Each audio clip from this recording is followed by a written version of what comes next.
Hello everyone, Darkfather here. This time with a new Wolcen build. This is the Shadow Crit Agility ISO build. This is actually my first initial build for ISO, however I got sidetracked and I did a toxic version first. Thank you for Toro for lending me his offline save so I can use the First Man Legacy as I don't have them on my offline save. As you noticed already, this is an offline character. The reason why is because I do not have enough resources to always change my online one. If you like it, consider following and like for more. Please comment if you have questions or suggestions on how to improve the build. Also joining me on Twitch and on other social platforms, link below, will be great. Let's have a short build overview as usually. This is another cool fun build where you move for a second, shoot Shadow Burst and repeat. Therefore the name, John Hades. We focus on crits and agility while wielding a shield for that sweet block chance. It's super cool to play and it's an amazing boss killer, and it's actually pretty good on doing skulls. You need some gear to make this OP, but you can do without it and I will show you how. Let's go and talk a little bit about our damage modifiers. As usually, we want to go with crit chance around 60% as a base. The reason for that is that after you get in a map, you will get down to 30-31%, and you kind of need to keep it around 30% to have a really crit build. Also, attack speed, we want to keep it around 60% base. With all the buffs and everything, you reach over 150, 180, so that's not a problem. What is important for us as well is flat weapon damage, flat damage to attacks, especially the one which are using shadows and occult. Skill damage multipliers, if you can get, are amazing. Attack, projectile, occult and shadow. And if not, at least standard percentage damage to attack, to projectile, to one-handed, because that's what we are going to use it. Two-handed, if you have a two-handed, of course. Shadow damage, occult damage, and of course the projectile specific ones. Plus projectiles, which is very, very good with ISO, and I don't have any actually. And plus projectile pierce, which is pretty good as well. Not amazing, but does the job.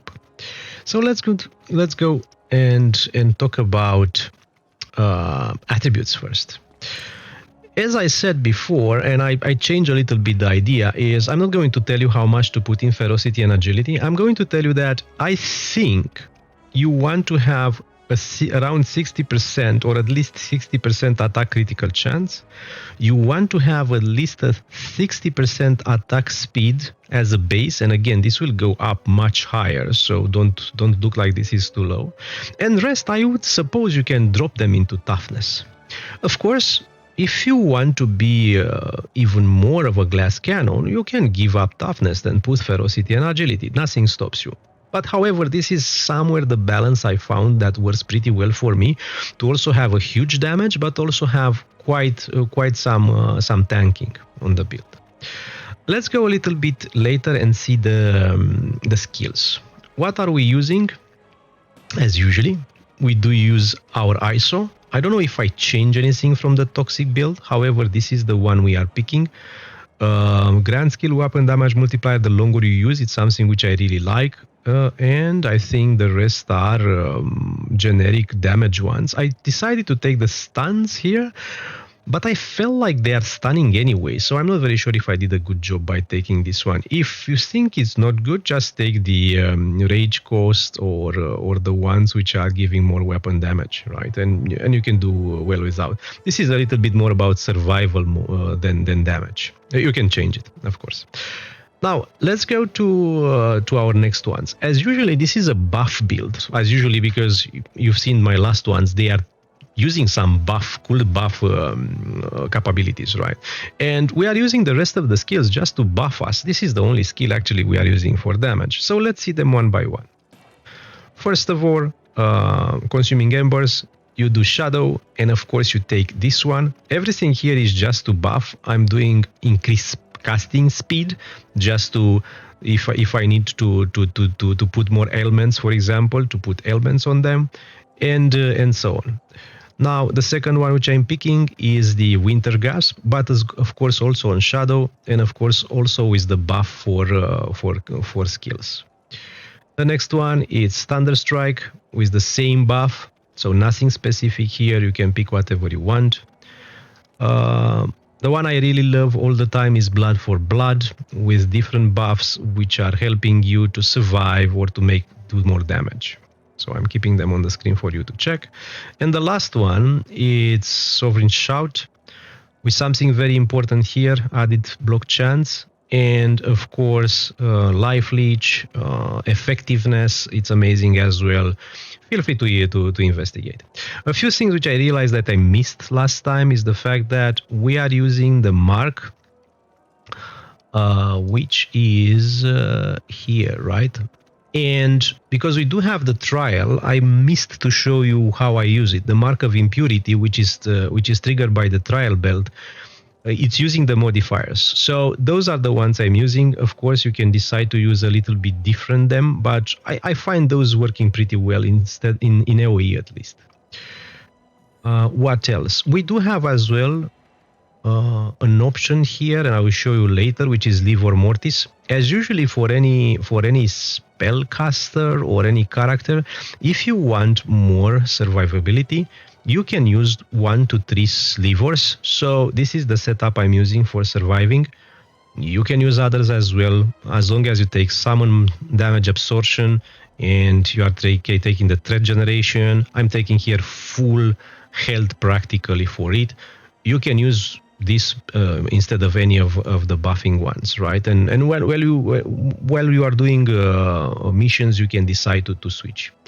Another one which I have to be honest, I don't know if it's used as I'm setting up, is this one, which is the Juggernaut, and I will show you how it's triggered later. And this is the setup I'm using. I'm not very sure if the ones which is triggered is the same as the ones which you will use yourself. So for now, I'm assuming that it's working like this, right? Let's move on. We discussed trials. Let's see the Gate of Fates.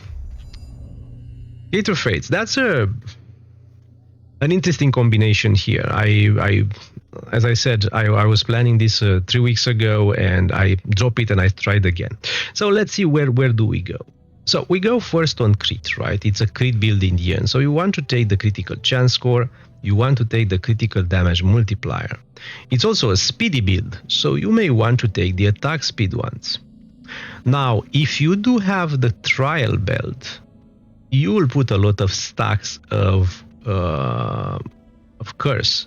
So it may worth to pick up those two for 10 extra stacks, and as well to pick up the occult affliction, which I think was buffed lately, to 4%, right? So you are doing 4% multiplied by 20, which is 80% more damage with those, assuming, of course, you can keep those stacks up, which may happen or may not, but still, I'm willing to give it a go for this setup. So this is this part here. Then what I was thinking is to take a little bit of a global life leech and the life leech from attack damage, so I took those two nodes here. Then something which is very, very important for us is the 35 rage generation on kill. It's a must probably for any build which is using rage. 1% damage for 100% rage points is not necessarily the best for this build, but works, right? It's actually pretty good. Then we go to Disallowing Vessel for extra 30% damage. And if you feel like you will not be able to keep up your block very, very good, you can pick up this one as well. The Siege Breaker is not amazing, but it's very, very close, so you can pick it up. We get the projectile damage 30%. We are taking the Ranger because we always like this one. I know it's debatable if you will get benefits out of it or not, but even for time to time, I think it's great. We always take the 20% attack speed multiplier with a speed build, and maybe you can give up this one here to pick up this one here. I haven't necessarily decided.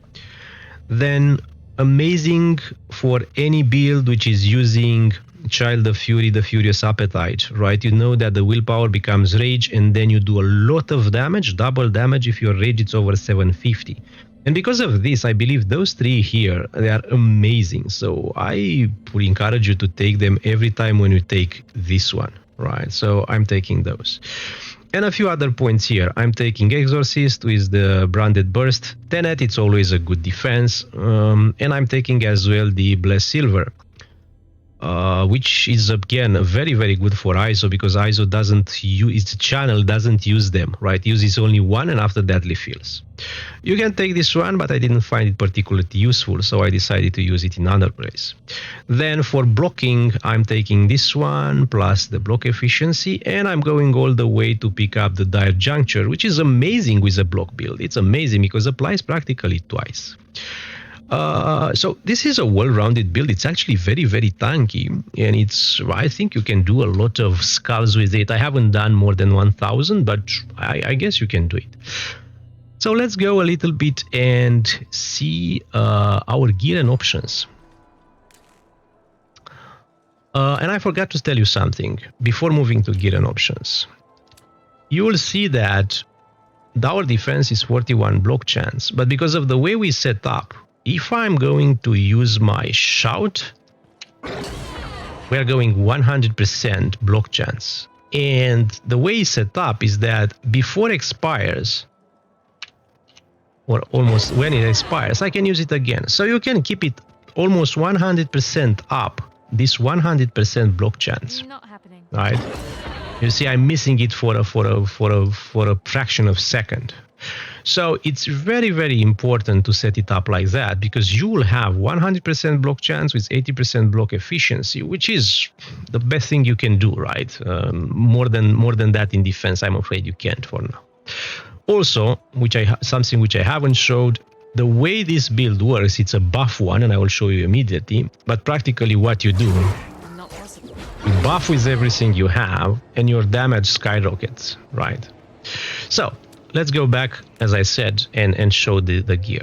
Very, very fast. This is the imbued Galnazek, which gives you attack skill damage multiplier and range conservation time and rage generation on hit, which is actually very good. And also triggers the elemental variant of Sovereign shot skill on hit every 10 seconds, which is on top of the fact that I'm going to start it as well. For shoulders, those are the ones which use for the toxic build, I believe. This is amazing because it gives us 50% more skill buffs. It takes a little bit of block chance, but as you've seen, we overcompensate for that. Then First Man Legacy, again, they are giving 97% and 99% more on skill buffs. That's why you can reach very, very easy with 100 block chance only from 40. Amulets, anything with damage, as we've seen before, and I forgot, let me show you the content. Anything with damage to one-handed damage, projectiles, attack, right, as you've seen.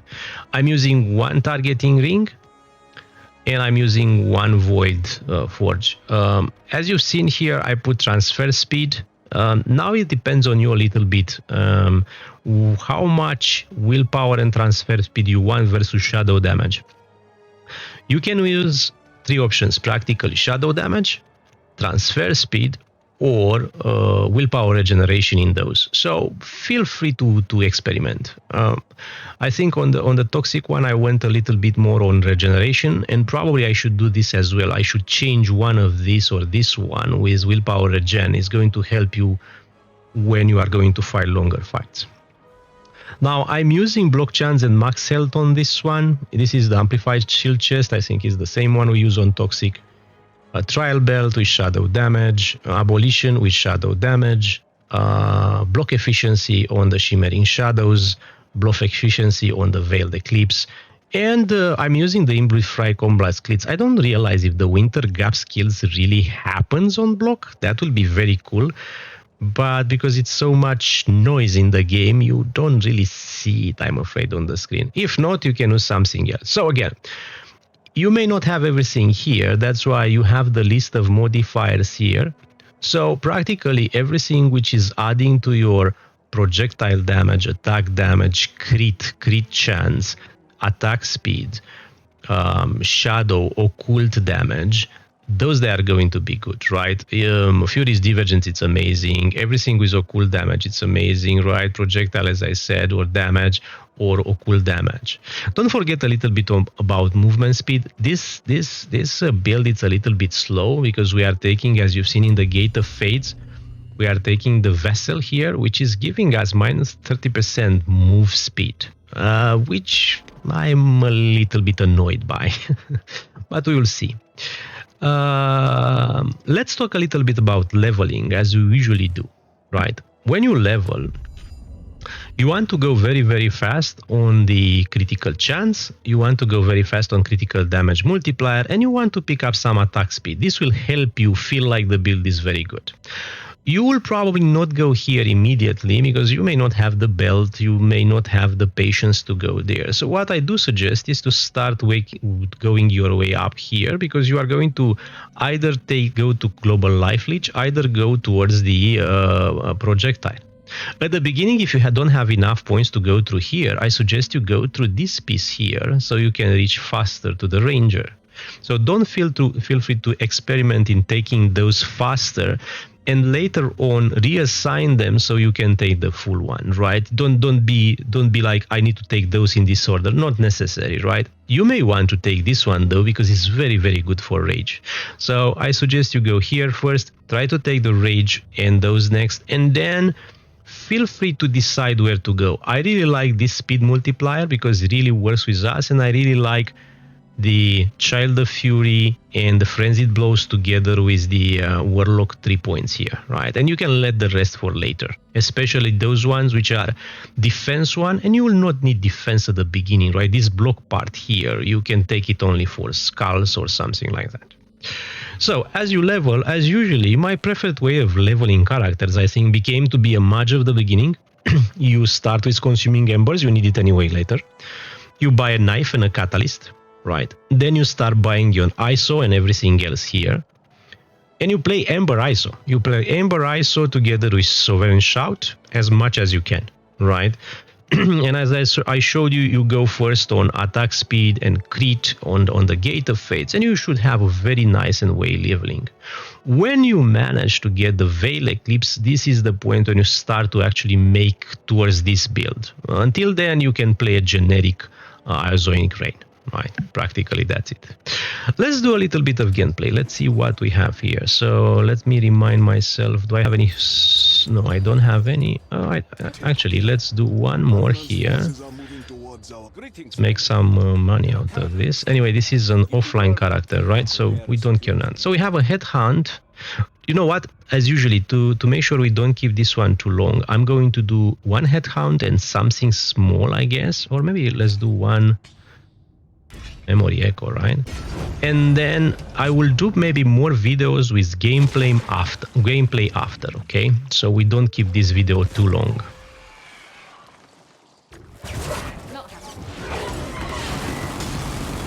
And she died, right? We know ISO is very, very important, so this was not a surprise. Oh, and I forgot to close this content for you. Okay, let's do this Headhunt. Going to take what? Champions, enemy, whatever. I don't know. So it's a 3-star one. Now, because I know it's going to wait for me there, you see that I'm cheating a little bit. So what I'm going to do, I'm going to use all those, and I'm going to get in. Oh, unfortunately, he's a guy with a shield, but he died, right? Even if he had a shield, he died very, very quickly. So this was a little bit too fast. Let's see, what do we get after this one? Maybe we get also some mission which is fast enough for us to do it without spending too much time. Oh, we need to pick up those and those, and let me take from the black market. On this offline character, I probably need more stuff. Let's see, do we have any fast one to pick up? Sabotage. Okay, it's a 3-star Sabotage, which usually is very annoying. Let's see how annoying is with this one. Stamina regen. I will take stamina regen. So I'm going to get in.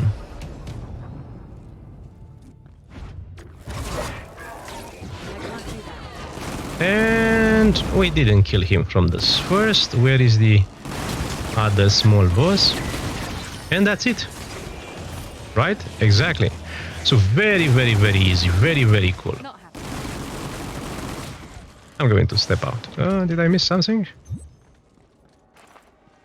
Again, I don't care that much though. Okay, so I think we will finish here. One thing to remember, and look on my previous one, if you enjoy more to play AOE, now they fixed they fixed this. No, they fixed this one. So now you can use the sweeping cone. And let me show you for a second. And so they fixed this one. So you can play this one if you want. Or alternatively, you can still play this one. So those are very, very cool AoE. And you can see a little bit of gameplay in my... and I forgot how I set it up here, but it doesn't matter. We will see a little bit of gameplay of those in my toxic version of the build, right? Now, thank you all. I hope you enjoyed. Again, please consider following me on Twitch and on YouTube and leave your comments. Bye-bye for now.